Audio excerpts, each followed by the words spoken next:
why I'm not buying a Nintendo Switch 2 right now. The speaker discussed the recent Nintendo Switch 2 pre-orders, highlighting the overwhelming demand and the resulting scarcity. They share personal reasons for not purchasing the system immediately, including the use of game keycards which require downloads and potentially limit game ownership in the future. Despite the excitement surrounding the console, they believe that the shift towards digital downloads could ultimately harm gamers. Man, it's so good to know that Mufasa from The Lion King is such a principled man, and that he's on our side, the side of the righteous, the side of the consumers.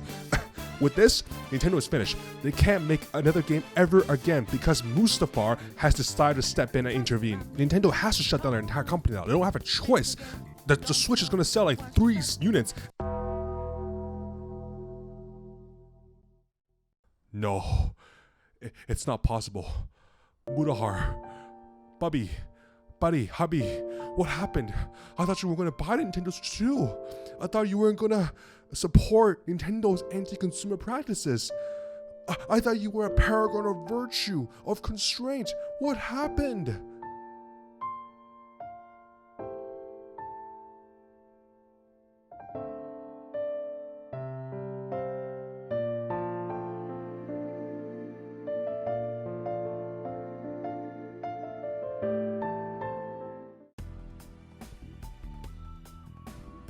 I think some gamers are finally starting to realize what political activists have known for decades. You can comment on posts, share videos, and rant about bad practices until the cows come home, but unless those words are backed up by action, nothing changes in the real world. This isn't just true in politics, it's true in gaming as well. You can make a 20-minute video slamming Nintendo, Activision, or Ubisoft, and you'll get clicks. But if their games keep selling millions of copies, they'll have no reason to change, and that's just how the system works. After I graduated high school, I decided to go to Hong Kong to pursue an undergrad law degree.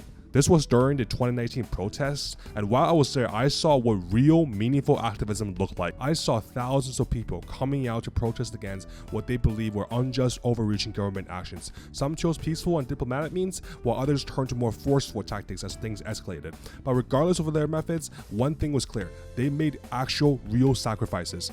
Time, money, their own safety, their futures. Even in my own law school, classmates skipped lectures to organize walkouts and demonstrations. I still remember our email sent by one of our own professors, which said that, while I respect your right to protest, it is your own responsibility to make up for any missed classes. No extra notes or remedial sessions will be provided. That moment hit me. These people were actually putting their grades, and by extension, their careers on the line for something they believed in. And whether or not you agree with the movement, you absolutely cannot deny this. These were people who were willing to act on their beliefs, even if it cost them something. Now, let's compare that to what we see in the gaming community today. People talk a big game, boycotting companies, calling out anti-consumer practices, posting long threads about how this is the last straw, Nintendo can't keep getting away with this, they're gonna fucking die. But when the next trailer drops, or when pre-orders go live, they suddenly turn back into good little consumers and jumps right back in line with everybody else. That's not activism, that's venting. You don't change the system by complaining within it. You change it by outright refusing to participate in what you believe is broken, even if it means missing out on the hype. And I get it, it sucks. Nobody wants to be the one sitting out while everyone else plays a new Mario Kart or Tears of the Kingdom on 4K 60 FPS. This reluctance to take any real substantive action is arguably a big reason why culture war grifters like the Critical Thinker have infested the media with their bullshit points about wokeism in video games. Because their content are shallow, it doesn't demand any real action, just outrage, which are often blind and without rational basis. It's way easier to scream about minuscule or non-existent problems like ugly female character models or inclusion, while it is much harder to take a real stand against broken business practices, just like the real world, where we often obsess way too much over meaningless headlines while ignoring structural problems that affect almost everybody. If people say, hey, we're boycotting, and then a company breaks their sales record for the 5th millionth time anyways, well, it just tells the company that their product is absolutely bulletproof and outrage proof. They don't need to change anything because the numbers are telling a completely different story. Amidst all of the bullshit surrounding the Switch 2 and Nintendo, there's one silver lining. You don't need millions of people to boycott it for things to start shifting.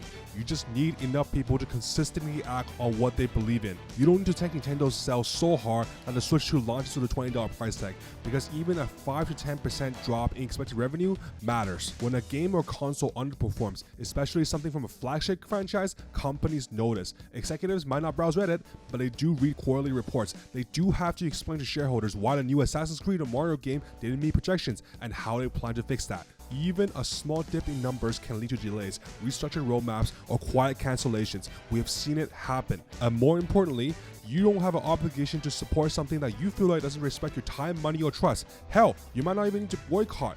Buy secondhand, wait for sales. These are less effective, but they still work. Though knowing Nintendo, you probably have to wait around 300 years before they mark down anything. Not buying an $80 game you don't believe in isn't missing out. It's reclaiming control. Spend that $80 on something that brings you actual fulfillment, like an older game you miss. Personally, I just started the Yakuza series with Zero, and I have been having the time of my life. Be on the lookout for a video on that. But back to the video.